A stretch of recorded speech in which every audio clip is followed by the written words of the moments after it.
వైజాగ్లో వీధి వ్యాపారులను కూటమి ప్రభుత్వం నడి సంద్రంలో ముంచేస్తుంది.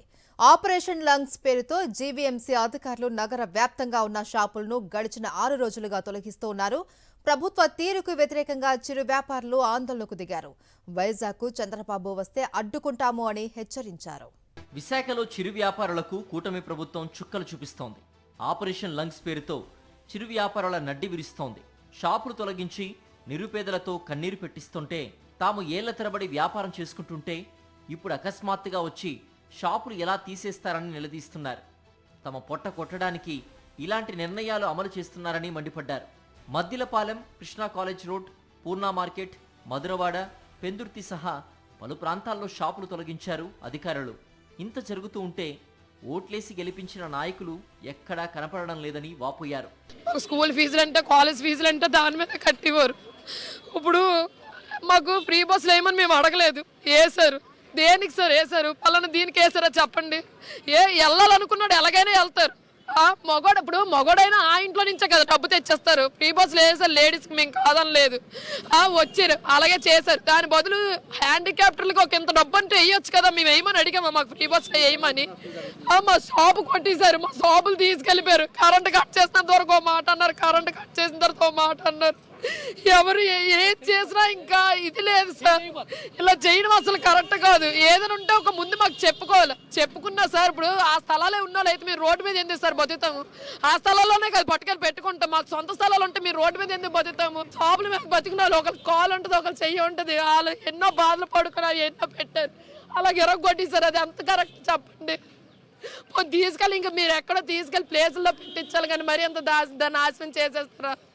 అవి దేని సార్ స్టాప్ చేయడం తప్ప దేనికని పంచాయతీయా? జీవనోపాధి సాగాలి. మా నాన్న, మా అమ్మ, మా తమ్ముడు, మా పిల్లలు, మేము అందరం దాని మీదే బతుకుతున్నాం. ఈ చిరు వ్యాపారులు అందరూ ఇప్పుడు ఎక్కడికి వెళ్ళిపోవాలండి? ఇప్పుడు పిల్లం చిన్న కొట్టు పెట్టుకుంటే మొగుడు ఆటో వేసుకుంటున్నాడు. ఇప్పుడు ఆ మొగుడు ఆటో కూడా లేకుండా చేస్తారు కదండి. ఆ మొగుడు ఆటోకి వెళ్ళకపోతే పిల్లంతో కలిసి కూలి పని చేసుకుంటున్నాడు ఇక్కడ ఈ రైతు బజార్ దగ్గరే. ఆ రైతు బజార్ దగ్గర ఉన్నప్పుడు ఆ చిన్న వ్యాపారం కూడా లేకుండా చేస్తారు కదండి. ఇప్పుడు పిల్లం మొగుడు ఇప్పుడు వెళ్ళి ఊరేసుకొని చావాలండి, లేకపోతే నాయకులు ఇంటి మీద పడాలండి. ఇప్పుడు ఎక్కడికి పోయారండి నాయకులు? ఇప్పుడు ఎవరు భరోసా చెప్పట్లేదేమండి. అప్పుడు అమ్మ మేము ఉన్నాం, రండి అక్కలారా, రండి చెల్లెళ్ళారా అన్నప్పుడు ఇప్పుడు అక్క చెల్లెళ్ళ బాధ ఎవరికి కనిపించట్లేదా? ఈ కూటమి ప్రభుత్వం ఏటైపోయిందండి? జగన్ ప్రభుత్వం మంచిది కాదన్నారు, జగన్ మంచోడు కాదన్నారు. ఇప్పుడు జగన్ ప్రభుత్వంలో మాకు ఏనాడు ఎంత హాని జరగలేదే. ఇంకా మీకు భరోసా ఆ కూలి వ్యాపారానికి, ఉపాధికి ఇంకా సాయం అందించాడే కానీ అతను సాయాన్ని తీసేయలేదు కదండి. వీధి వ్యాపారుల గోడు పట్టించుకోకుండా కూటమి ఎమ్మెల్యేలు, కార్పొరేటర్లు దొంగదారణ విహారయాత్రలకు వెళ్లారంటూ మండిపడుతున్నారు. చంద్రబాబు ప్రభుత్వం తమకు అన్యాయం చేస్తోందని, ఉన్న పలంగా షాపులు కూల్చేస్తే ఎక్కడికి పోవాలని ప్రశ్నిస్తున్నారు. తమ వ్యాపారాల కోసం అప్పులు చేసి సరుకులు తెచ్చుకుంటే షాపులు తొలగించారని వాపోతున్నారు. ఎమ్మెల్యేలు, కార్పొరేటర్లు దొంగదారణ, ఎవరికి తెలియక దొంగదారణ వాళ్ళ విహారయాత్రలకు వెళ్ళిపోయారు. ఇక్కడ ప్రజల పరిస్థితి ఏంటి? దీనికి పూర్తిగా మేము చిల్లర వర్తక సంఘంగా వ్యతిరేకిస్తున్నాం. అదే కాకుండా ఈ రోజు నిన్న స్టేట్ మంత్రులతో మీటింగ్ చేశారు. ఇది మేము బాధ్యులం కాదయ్యా, మేము ఆలోచన చెప్తామన్నారు. ఆలోచన చెప్పిన వాళ్ళైతే ఎందుకు ఇక్కడ మీటింగ్ ఏర్పాటు చేయాలని అడుగుతా ఉన్నాం. ఫుట్పాత్ మీద నేను తోపుడు బండి పెట్టుకుని మొక్కజొన్న పోతులు ఉడకబెట్టి హై స్కూల్ పిల్లలకి అమ్ముకుంటున్నాను. నాకు సడన్గా వచ్చి నా బండి అంతా తీసేసి సరుకు అంతా నాకు పాడైపోయింది. ఈ రోజుకి 5 రోజులు బట్టి బండి అయినట్లేదు. నా పోషకారం అయితే తోపుడు బండి మీద నా కుటుంబాన్ని పోషించుకోవాలి. మా ఆయన స్థిరం లేరు. నాకు మా అబ్బాయిని చదివించుకుంటున్నాను. నాకు ఈమె కట్టుకోవాలి, డోకరా కట్టుకోవాలి. నాకు ఫైనాన్సులు ఉన్నాయి. దీనికి పరిష్కారం ఏంటి సార్? మళ్ళా మా బండి పెట్టుకున్నానికి కొంచెం అవకాశం మాకు అందరికి ఇప్పించమని మిమ్మల్ని మనస్ఫూర్తిగా అడుగుతున్నాం సార్.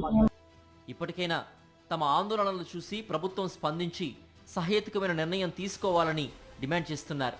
లేని పక్షంలో తరచూ విశాఖపట్నం పర్యటనలకు వస్తున్న ముఖ్యమంత్రి చంద్రబాబును అడ్డుకొని తీరుతామని హెచ్చరించారు.